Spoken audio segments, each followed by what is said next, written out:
મિત્રો, મેં જે છોકરા સાથે લગ્ન કર્યા હતા તે પહેલેથી જ પરિણીત હતો, પરંતુ તેની પત્નીનું ઘણા વર્ષો પહેલા અવસાન થયું હતું. તેમને એક પુત્ર હતો જે 16 વર્ષનો હતો. તે મારો સોતેલો પુત્ર હતો અને લગ્ન પછી મારા સોતેલા દીકરાએ મને રોજ ઊંઘની ગોળીઓ આપીને મારી સાથે. મિત્રો, મારું નામ નીતુ છે. હું 30 વર્ષની હતી, પરંતુ હજુ પણ મારો ક્યાંય સંબંધ થતો ન હતો, કારણ કે ગરીબોની દીકરીના લગ્ન આટલી સરળતાથી નથી થતા. આજકાલ આ દુનિયામાં ઘણા લોભી લોકો છે, જેઓ કોઈની પુત્રીને લેતા પહેલા ખૂબ દહેજ અને પૈસાની માંગ કરે છે. અને પછી કેટલીક છોકરીઓ એવી છે જેમનો રંગ ગોરો નથી અને તેમનામાં થોડી ઉણપ જોવા મળે છે. તેમને લગ્ન કરવામાં સમય લાગે છે. સુંદર છોકરીઓના લગ્ન વહેલા થઈ જાય છે અને સામાન્ય દેખાવવાળી છોકરીઓ કુંવારી જ રહી જાય છે. મારો ભાઈ અને ભાભી મારી સાથે રહેતા હતા. ભાઈ અને ભાભીને 14 વર્ષની દીકરી હતી. મારા ભાઈના લગ્ન નાની ઉંમરે થઈ ગયા હતા.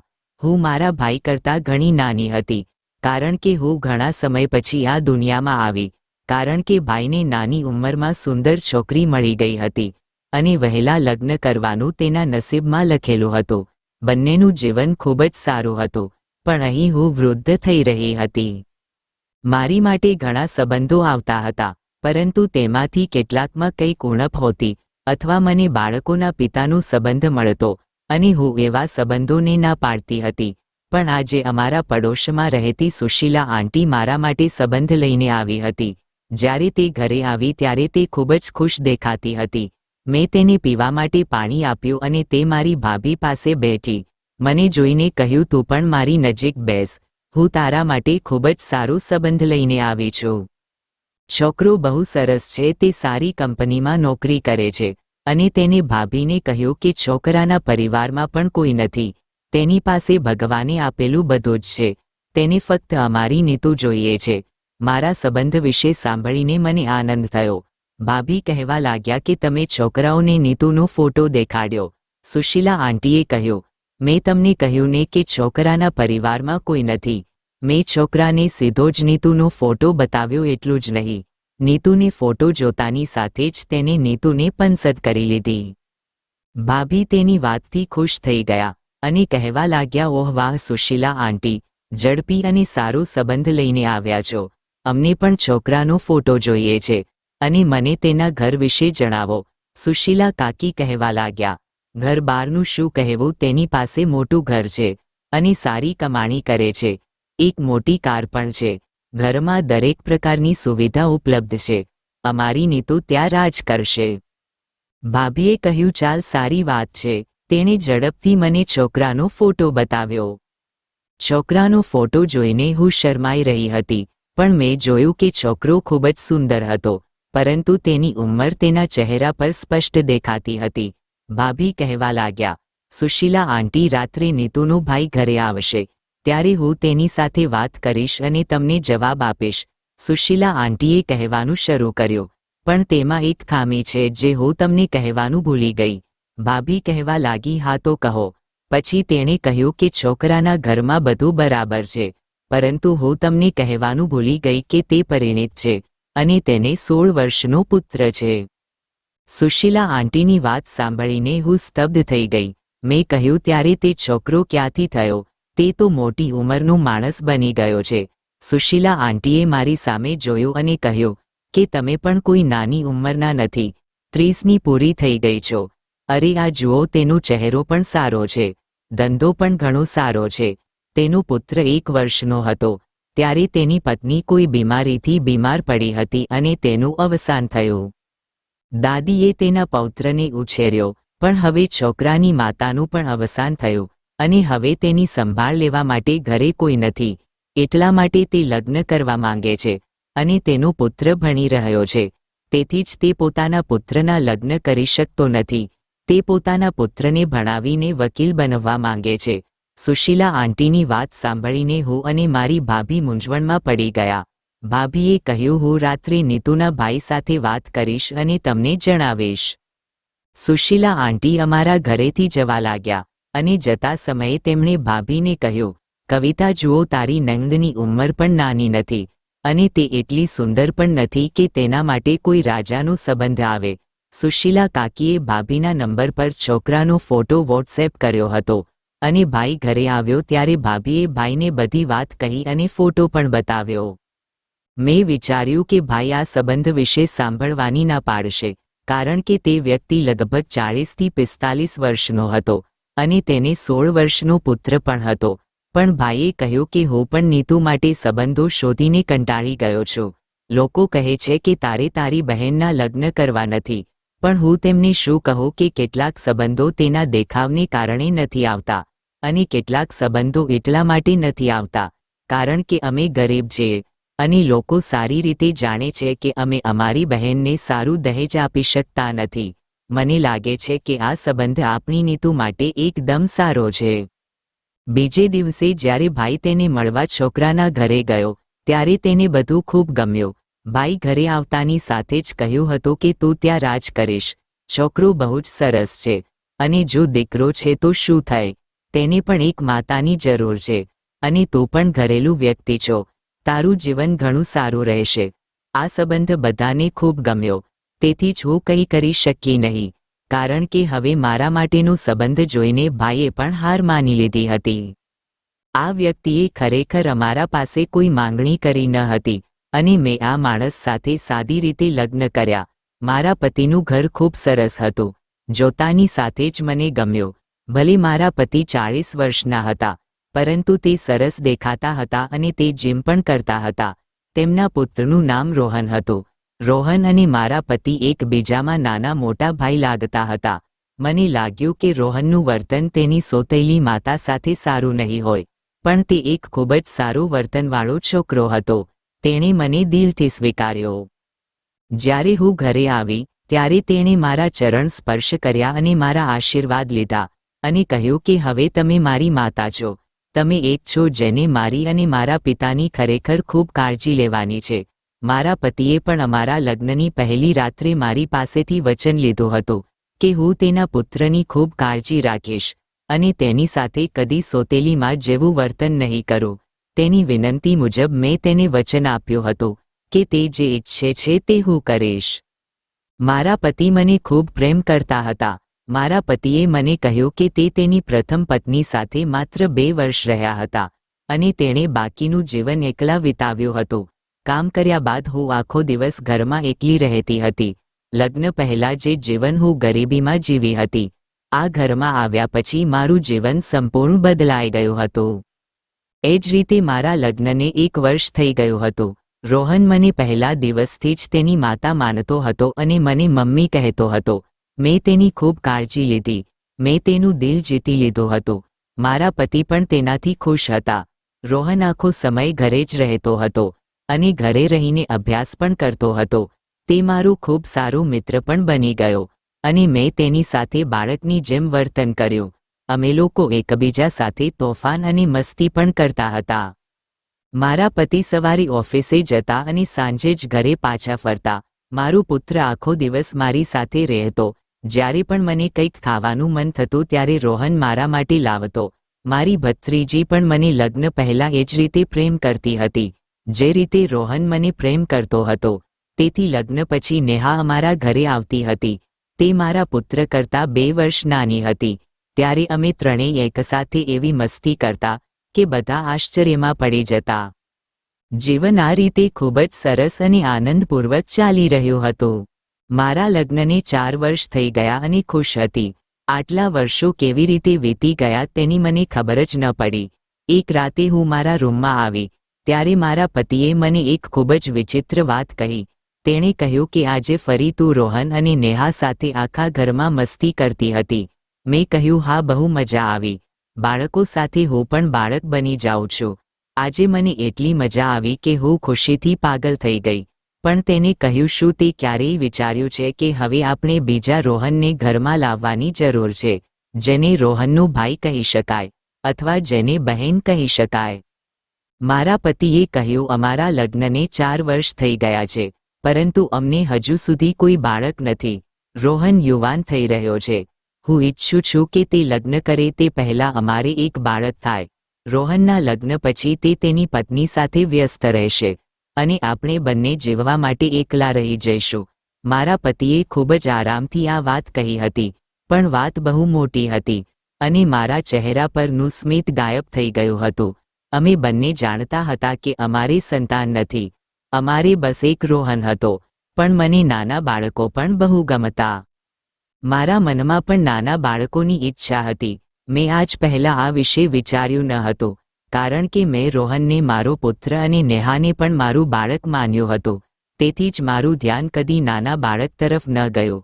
તે બંને મારા માટે મારા બાળકો જેવા હતા. હું જ્યારે પણ મારા માતા પિતાના ઘરે જતી ત્યારે હું નેહા સાથે તેની માતાની જેમ જ રહેતી, અને જ્યારે હું મારા સાસરે જતી ત્યારે રોહનની દરેક ઈચ્છા પૂરી કરતી. મારા પતિએ કહ્યું કે કાલે હું તને ડૉક્ટર પાસે લઈ જઈશ. બીજા દિવસે હું મારા પતિ સાથે ડૉક્ટર પાસે ગઈ ત્યારે ડૉક્ટરે અમને સારવાર માટે કહ્યું ન હતું. પરંતુ અમારો રિપોર્ટ આવ્યા બાદ તેમણે કહ્યું કે તમે બંને બિલકુલ સ્વસ્થ છો, તમારે સારવારની જરૂર નથી. નોર્મલ રિપોર્ટ જોયા પછી મારા પતિ રડવા જેવું મોં કરી બેઠા હતા, પણ તેને ડૉક્ટર પાસે આવવાનો શોખ હતો, કારણ કે જો અમારા બંનેના રિપોર્ટ નોર્મલ હતા તો અમારા બંનેમાંથી હજુ સુધી બાળક કેમ ન થયું. પોતાને સંતુષ્ટ કરવા મારા પતિએ બીજા ડૉક્ટરની સલાહ લીધી અને બીજા ડૉક્ટરે પણ તેમના ટેસ્ટ કરાવ્યા. જ્યારે અહીં પણ રિપોર્ટ આવ્યો તો ડૉક્ટર ચોંકી ગયા. તેણે કહ્યું કે તમે તો સ્વસ્થ છો, તો પછી તમને 4 વર્ષથી બાળક કેમ નથી થયું? ભલે તમે બંને ઉંમરમાં મોટા છો, પરંતુ તમે બંને અંદરથી એકદમ ફિટ છો. આ ડૉક્ટરે પણ મારા પતિની તપાસ કરાવી હતી, જ્યારે અગાઉના ડૉક્ટરે મારા પતિની તપાસ કરાવી ન હતી. ડૉક્ટરે કહ્યું કે ભગવાન તરફથી આટલો વિલંબ મેં પહેલીવાર જોયો છે. પણ હું તમારો કેસ સમજી શકતી નથી. કદાચ તમે બંને નબળા છો. પણ મને નબળાઈ નથી લાગતી. તમારા રિપોર્ટ પરથી એ સ્પષ્ટ નથી થતું કે તમે નબળા છો. જ્યારે હું ઘરે આવી ત્યારે મારા પતિનું વર્તન ખૂબ સારું હતું, કારણ કે કદાચ તેમની શંકા દૂર થઈ ગઈ હતી. અમે ઘરે આવ્યા ત્યારે રોહને મને પૂછ્યું કે શું થયું માં, ક્યાં ગયા હતા? મેં કહ્યું અમે બંને રૂટીન ચેકઅપ માટે ગયા હતા. મેં રોહનન કહ્યું જુઓ, હું તારા માટે પિઝા લાવી છું, તેને ખાઓ અને ખૂબ ખુશ થાઓ. રોહને કહ્યું તમે મારું આટલું ધ્યાન રાખો છો, કદાચ મારી પોતાની માતા પણ મારી એટલી કાળજી ન લેત. મારા પતિએ કહ્યું રોહન એવું ન કહેવાય, તે પણ તારી માતા છે, તેથી જ તે તારા માટે ઘણું બધું કરે છે. રોહન કહેવા લાગ્યો પિતા, મેં લોકોને કહેતા સાંભળ્યું છે કે કોઈની સોતેલી માતા તેને પ્રેમ કરતી નથી, પરંતુ મારી માતા મને ખૂબ પ્રેમ કરે છે. તેને મને આ રીતે રાખ્યો છે. હું યુવાન થઈ ગયો છું, પરંતુ આજે પણ તે મને બાળકની જેમ પ્રેમ કરે છે. હું ભગવાનને પ્રાર્થના કરું છું કે મારી માતાનો પડછાયો હંમેશા મારા પર રહે. જ્યારે રાત આવી ત્યારે મારા પતિએ કહ્યું કે અમારો દીકરો જુવાન થઈ ગયો છે અને ઘણી મોટી વાતો કરે છે. જ્યારે મને રોહનની વાત ખૂબ જ ગમતી અને તે મારું ખૂબ ધ્યાન રાખતો, હું મારા પતિથી છુપી રીતે તેને પૈસા પણ આપતી હતી. મેં મારા પતિને કહ્યું કે રોહન 20 વર્ષનો થઈ ગયો છે, આપણે તેનો ક્યાંક સંબંધ કરી દેવો જોઈએ. મારા પતિએ કહ્યું તારું મગજ તો બરાબર છે ને, અત્યારે તે અભ્યાસ કરી રહ્યો છે. હું તેનું ધ્યાન અભ્યાસ પરથી હટાવવા માંગતો નથી. મેં કહ્યું તમે પોતે જ કહ્યું હતું કે તમારા પરિવારમાં નાની ઉંમરમાં લગ્ન થાય છે. તો મારા પતિ કહેવા લાગ્યા હવે જમાનો બદલાઈ ગયો છે.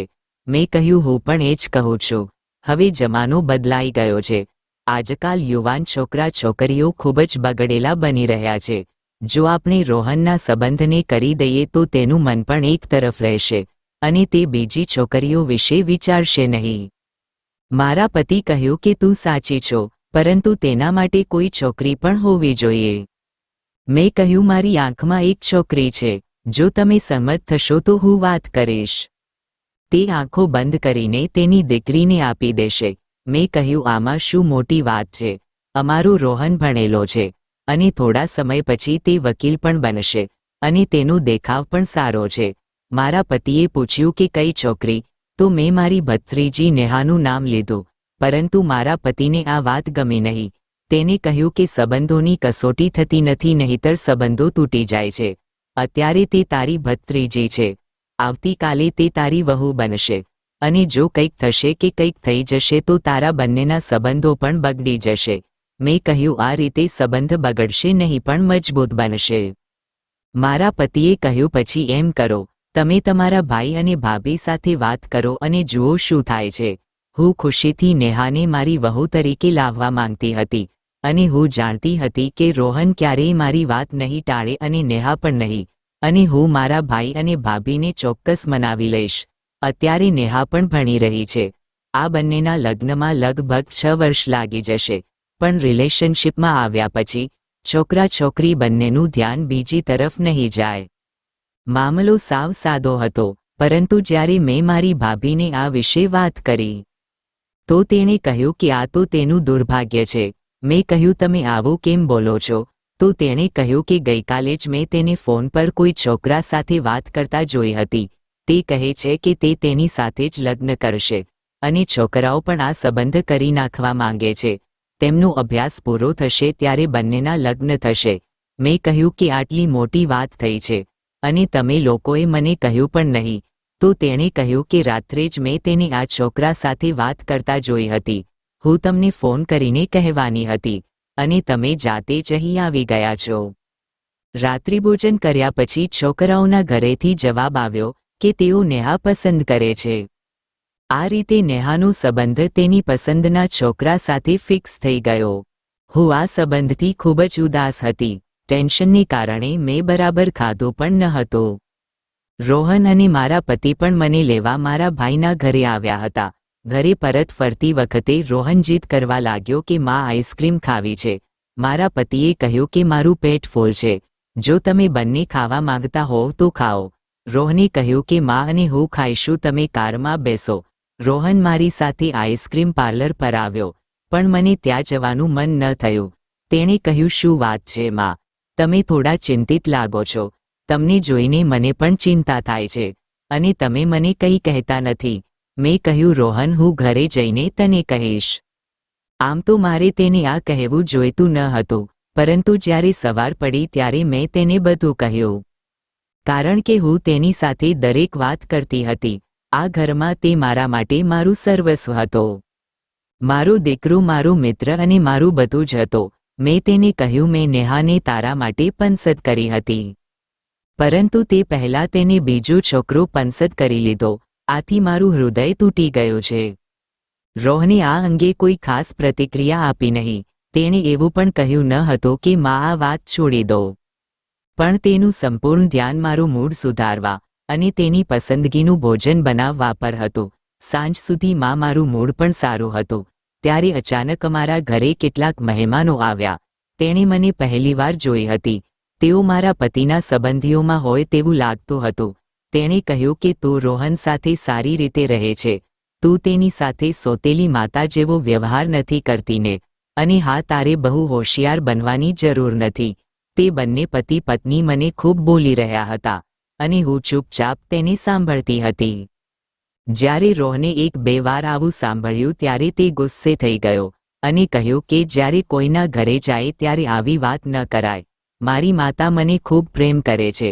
જો મારી સાચી માતા પણ જીવિત હોત તો તે મને એટલો પ્રેમ ન કરી શકત. તમારે લોકોએ અમારી ઘરેલું બાબતોમાં બોલવાની જરૂર નથી. રોહને તેના મહેમાનો સાથે ખરાબ વર્તન કર્યું હતું અને આ મામલો મોટો મુદ્દો બની ગયો હતો. તેઓ પાગલની જેમ ગુસ્સે થવા લાગ્યા. તેણે રોહનને કહ્યું, અમે તારી બાજુથી જ વાત કરતા હતા, પણ તું તો અમને જ બોલી રહ્યો છે. ફરિયાદ મારા પતિ સુધી ફોન પર પહોંચી ગઈ હતી. ઘરે આવતાની સાથે જ તેણે રોહનને ઘણી બધી વાતો કહી અને તેને ઠપકો પણ આપ્યો. મેં રોહનને બચાવ્યો હતો. મેં મારા પતિને કહ્યું કે તેને જવા દો. તે લોકો પણ ખોટા હતા અને તેઓ મારી સાથે કેવી રીતે વાત કરતા હતા. હું ચૂપચાપ સાંભળતી રહી અને પછી રોહને તેને જવાબ આપ્યો. બસ આ રીતે રોહન મને બચાવી લેતો અને હું રોહનને બચાવી લેતી. બીજા દિવસે હું ડૉક્ટર પાસે ગઈ અને તેણે કહ્યું કે મને લાગ્યું કે તમારા લોહીમાં કોઈ સમસ્યા છે.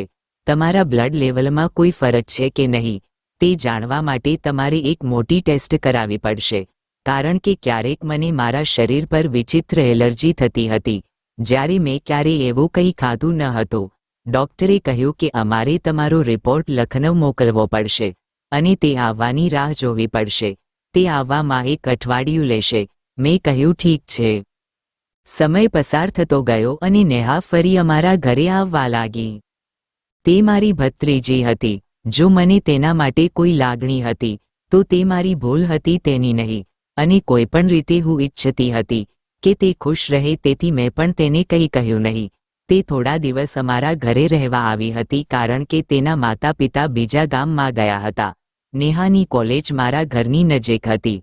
અમારા ઘરમાં રહેતા તેને ઘણા દિવસો આમ જ વીતી ગયા.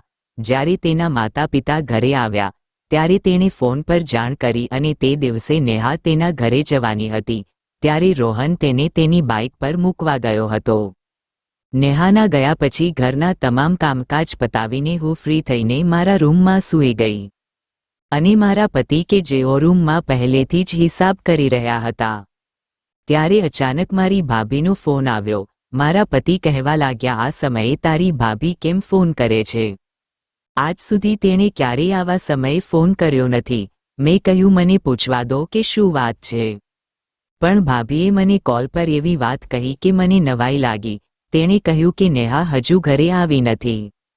જો તે આજે રાત્રે પણ તમારા ઘરે રહેવા માંગતી હોય તો મને જણાવી દેવું હતું. મેં કહ્યું, ભાભી તમે શું કહો છો? નેહાને અહીંથી ગયાને લગભગ ઘણી કલાક થઈ ગઈ છે. તે 8 વાગ્યે જ નીકળી ગઈ હતી. જ્યારે હવે રાતના 1 વાગ્યા હતા. મેં એવું કહ્યું કે ભાભીનું દિલ બેસી ગયું. મારા પતિને પણ સમજાયું કે કંઈક ખોટું છે. તેથી મારા પતિએ તરત જ નેહાની શોધ શરૂ કરી અને તે મને મારી ભાભીના ઘરે મૂકી ગયા. ભાભી કહેવા લાગ્યા કે હું સમજી કે તે આજની રાત પણ તમારા ઘરે રહેવા માંગે છે. મને ખબર ન હતી કે તે હજી ઘરે આવી નથી. તમે તેને કોની સાથે મોકલી હતી? મેં કહ્યું, ભાભી મેં નેહાને રોહન સાથે બાઇક પર મોકલી હતી. તો મારા પતિએ તરત જ રોહનને બોલાવ્યો અને તેને પૂછ્યું કે તે ક્યાં નેહાને છોડી દીધી હતી. મારા પતિ બહુ ગુસ્સામાં હતા. મેં મારા પતિને કહ્યું કે તમે કેમ ગુસ્સે છો? અમે આરામથી વાત પણ કરી શકીએ છીએ. મારા પતિએ કહ્યું, તું પાગલ છે. જો ભગવાને તને બાળક આપ્યું હોત તો કદાચ તારું મગજ આટલું ખરાબ ન હોત. તે નેહાને સાથે લઈ ગયો હતો અને હજુ સુધી તે ઘરે પહોંચી નથી. મતલબ કે તે જાણે છે કે નેહા ક્યાં છે. અરે તું મામલાની ઊંડાઈ નથી સમજી રહી. હું બધું સમજી રહી હતી પણ હું કંઈ બોલતી નહોતી કારણ કે હું જાણતી હતી કે રોહન કંઈ ખોટું કરી શકે નહીં. રોહને કહ્યું કે નેહા રસ્તામાં એક પાર્લર પાસે ઉતરી ગઈ હતી. તેને કહ્યું કે મારે પાર્લરમાં જવું છે તો મને અહીં છોડી દો, હું જાતે પાર્લરમાંથી ઘરે જઈશ. તેથી મેં તેને ત્યાં છોડી દીધી. રોહનની વાત મને સાચી લાગી પણ નેહાની કંઈ ખબર ન હતી. લગભગ સવાર થઈ ગઈ હતી જ્યારે તે પોતે ક્યાંયથી આવી અને તેણે આવીને એવું સત્ય કહ્યું કે અમે બધા સાંભળીને હેરાન થઈ ગયા. રોહને બધાની સામે મને અપમાનિત કર્યું હતું. હું કલ્પના પણ કરી શકતી ન હતી કે તે મારા માટે આટલી મુશ્કેલી ઊભી કરશે. કારણ કે રોહન જ નેહાને લઈ ગયો હતો અને તેને બ્લેકમેલ કરતો રહ્યો હતો. તેને કહેતો રહ્યો કે મારી માં તારા કારણે ચિંતિત છે, તો તને ગમતો છોકરો છોડી દે અને મને પસંદ કરવા લાગ. લગ્નની વાત તારા માતા પિતાના કાનમાં નાખ. હું તને પસંદ નથી કરતો પણ માતાની ખુશી માટે હું તારી સાથે લગ્ન કરવા તૈયાર છું. જો રોહને આ વાત પોતાના મોઢેથી કહી હોત તો કદાચ કોઈએ તેના પર વિશ્વાસ ન કર્યો હોત. પણ નેહાએ પોતે મને કહ્યું હતું કે તે તેને બ્લેકમેલ કરતો હતો. જ્યારે મારા પતિએ રોહનને પૂછ્યું તો રોહને કહ્યું કે માં પરેશાન છે અને કંઈ ખાતી કે પીતી પણ નથી. હું તેને ઉદાસ જોઈ શક્યો નહીં તેથી મેં આ બધું કર્યું. મારા પતિ અને મારી સામે મારા ભાઈએ રોહનને ખૂબ ઠપકો આપ્યો. પરંતુ પછી વાત ત્યાં જ આવી કે તેને આ બધું મારા માટે કર્યું. અમે તેને શાંત પાડીને ઘરે પાછા લાવ્યા. રોહને નેહાને તેના મિત્રના ઘરે બંધ કરી દીધી હતી અને તેના મિત્રએ જ તેને છોડી હતી. રોહને નેહાને કહ્યું હતું કે તારે શું નિર્ણય લેવાનો છે તે તું શાંતિથી વિચારી લે અને હું તારો નિર્ણય હામાં જ સાંભળવા માંગુ છું. આ ખૂબ જ ભાવનાત્મક પગલું હતું પરંતુ તે રોહને જે કર્યું હતું તેથી હું તેના પર વિશ્વાસ કરી શકી નહીં. મારા પતિએ તેને ખૂબ ઠપકો આપ્યો અને તેને ઘરે લઈ ગયા અને તેને રૂમમાં બંધ કરી દીધો. અને પછી જ્યારે અમે બંને રૂમમાં આવ્યા ત્યારે મારા પતિએ તમામ દોષ મારા પર નાખ્યો અને કહ્યું કે હું તેને બિનજરૂરી પ્રેમ કરું છું. મારી દરેક વસ્તુને લીધે આ બધું થયું. મેં તેને બહુ બગાડ્યો છે. મેં તેને સારા સંસ્કાર આપ્યા, પરંતુ જીવનનો આનંદ માણવા માટે મેં તેને બગાડી નાખ્યો. તેને કહ્યું, હવે જુઓ આજે તેણે કેટલું મોટું કામ કર્યું છે. મેં પણ હવે વિચાર્યું હતું કે હવે હું મારી મર્યાદામાં રહીશ. બીજે જ દિવસે મેં નાસ્તો તૈયાર કર્યો, પણ મેં તેની સાથે બેસીને નાસ્તો કર્યો ન હતો. ન તો મેં તેની સાથે કોઈ બિનજરૂરી વાત કરી હતી. તેણે કહ્યું, આજે મારી પસંદગીનું ભોજન બનાવજો. મેં રોહનને કહ્યું કે ઠીક છે, હું તમારી પસંદનું ભોજન બનાવીશ, પણ તમે જઈને ભણો. તેના પેપર્સ બાકી હતા, પણ થોડા દિવસો માટે રજાઓ ચાલી રહી હતી, તેથી જ તે આ દિવસોમાં ખાલી હતો અને ઘરમાં દેખાતો હતો. તે પણ સમજી ગયો કે હું તેની અવગણના કરી રહી છું, તેથી ચૂપચાપ તે ત્યાંથી નીકળી ગયો. મેં તેની સાથે ક્યારેય આવી હરકત કરી ન હતી. મને ખૂબ જ ખરાબ લાગતું હતું, પરંતુ મારા પતિ સાચા હતા કે તેને સમજવાની જરૂર છે. મારા પતિ તેમના પુત્ર માટે ખૂબ જ ગંભીર બની ગયા હતા. તેણે કહ્યું, તેણે ખૂબ જ ખરાબ કામ કર્યું છે. તેણે તે છોકરીનું અપહરણ કર્યું. આ કોઈ નાનું કામ ન હતું, તેથી હું એક મોટું પગલું ભરવા જઈ રહ્યો છું. હું તેને ભણવા અમેરિકા મોકલી રહ્યો છું. મેં કહ્યું, તે આપણાથી દૂર કેવી રીતે રહી શકશે? મારા પતિ કહેવા લાગ્યા, તું તેની ચિંતા ન કર. તારા પ્રેમે મારા પુત્રને બગાડ્યો છે. હું તને મોકલી શકતો નથી, નહીં તો તને પણ ક્યાંક મોકલી હોત. અહીંથી મારા પતિ પણ મારા પર ગુસ્સે થવા લાગ્યા હતા. મારા પતિ કહેવા લાગ્યા, લગ્નના 1 વર્ષ પછી અમને સંતાન થયું હોત તો કદાચ તે તેના ભાઈ કે બહેનમાં વ્યસ્ત થઈ જાત. હવે મારા પતિએ મને સંતાન ન થવા માટે ટોણા મારવાનું શરૂ કર્યું હતું. તે કહેવા લાગ્યા, તે મારા પુત્રને એટલો બગાડ્યો છે કે તે તારા પ્રેમમાં પાગલ થઈ ગયો છે, અને જો તે તારી સાથે રહેશે તો તે વધુ પાગલ થઈ જશે. જ્યારથી તું આવી છો ત્યારથી તે તેને કંઈક બીજું બનાવી દીધો છે. હું આજથી જ તેને અમેરિકા મોકલવાની વ્યવસ્થા કરીશ. મેં કહ્યું કે હું ઘરે એકલી રહીશ. મારા પતિ કહેવા લાગ્યા, તારી સજા એ છે કે તારે ઘરમાં એકલા રહેવું પડશે. ત્યારે અચાનક તે ડૉક્ટરનો પણ ફોન આવ્યો. ડૉક્ટરે કહ્યું કે તમે જે ટેસ્ટ કરાવ્યો હતો તેનો રિપોર્ટ આવી ગયો છે. તમે આવો, મારે તમારી સાથે કંઈક અગત્યની વાત કરવી છે. તેથી હું તરત જ ડૉક્ટર પાસે ગઈ. રસ્તામાં પણ હું વિચારતી હતી કે કોઈક રીતે મારે મારા પતિ સાથે વાત કરવી જોઈએ કે તે રોહનને અમારાથી દૂર ન મોકલે, તેને આટલી મોટી સજા ન આપ. જ્યારે મારા ભાઈ ભાભી અને નેહાએ તેને માફ કરી દીધો છે તો પછી તેમને શું જોઈએ? બધાને ખબર હતી કે તેણે આ બધું જાણી જોઈને કર્યું નથી, લાગણીથી કર્યું છું. પણ તે પહેલાં હું ડૉક્ટર પાસે ગઈ ત્યારે ડૉક્ટર મારા કરતાં પણ વધુ ચિંતિત હતા. તેને મને કહ્યું કે તમે કોની સાથે રહો છો? તમારા ઘરમાં કોણ કોણ છે? મેં કહ્યું, તમે મને બરાબર સમજાવો કે વાત શું છે? ડૉક્ટરે કહ્યું કે હકીકત એ છે કે તમને કોઈ સમસ્યા નથી. તમારું શરીર એકદમ સારું છે અને તમારે અત્યાર સુધીમાં બાળક હોવું જોઈએ. પરંતુ તમે બાળક ન થવાની દવાઓ લઈ રહ્યા છો અને તેમની માત્રા તમારામાં શરીરમાં ખૂબ જ ઊંચી માત્રામાં જોવા મળી છે.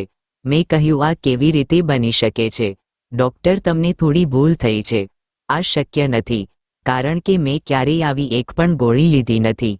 તેથી ડૉક્ટરે કહ્યું, તો પછી તમે ખોટું બોલો છો. મેં કહ્યું, ના ડૉક્ટર, હું કેમ ખોટું બોલીશ?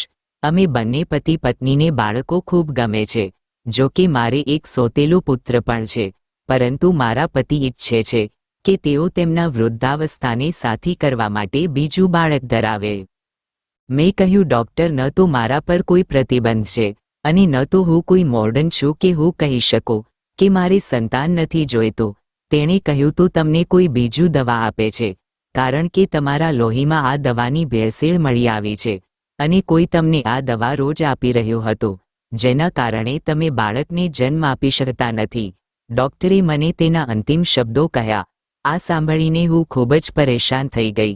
હું આખો દિવસ રોહન સાથે ઘરે જ પસાર કરતી. સવારે અમે સાથે નાસ્તો કરતા, તે પછી તે તેની કોલેજ જતો હતો અને લંચ પહેલાં પાછો આવતો હતો, અને પછી અમે સાથે જમતા હતા. મારા પતિ ઓફિસમાં સવારનો નાસ્તો અને બપોરનું ભોજન કરતા અને સાંજે 5 વાગ્યે આવ્યા પછી મારા પતિ ઘરે ચા પણ પીતા ન હતા અને તે જીમ માટે ચાલ્યા જતા. બસ રાત્રે અમે બધા સાથે જમતા હતા. મારા ખાણીપીણીમાં દવા કોણ ભેળવી રહ્યું હતું છેવટે આ બધું કોણ કરવા માંગે છે અને આ કરવાથી કોઈને શું ફાયદો થઈ શકે છે?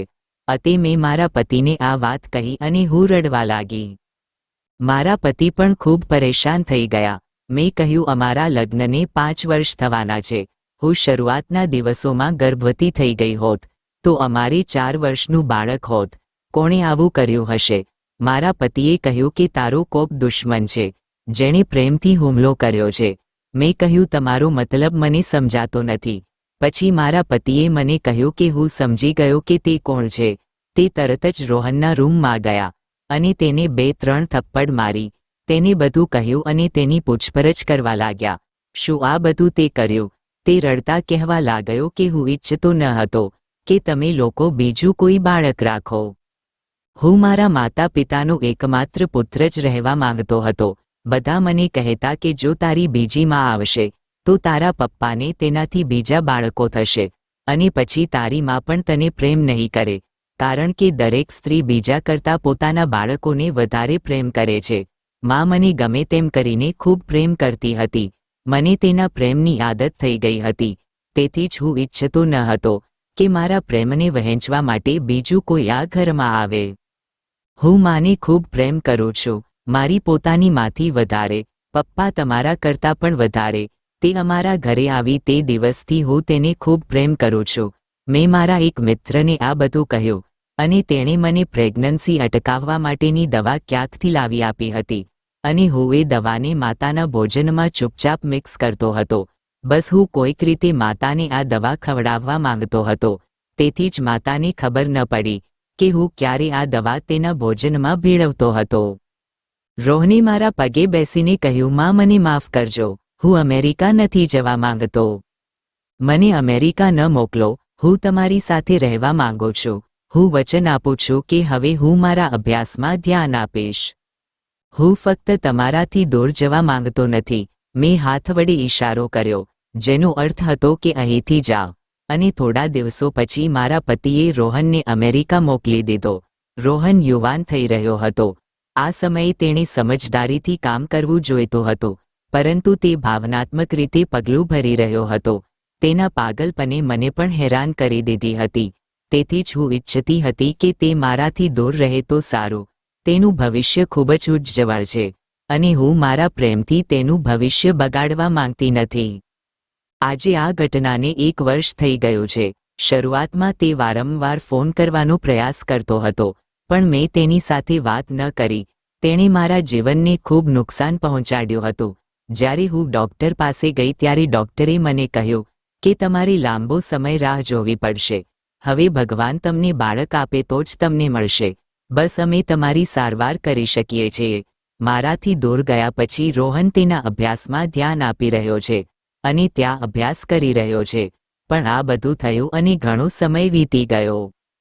હવે હું અને મારા પતિ પણ હૃદયથી ઈચ્છતા નથી કે અમને બાળક થાય, કારણ કે રોહનની વાતે અમારા દિલને ઘણું દુઃખ પહોંચાડ્યું હતું.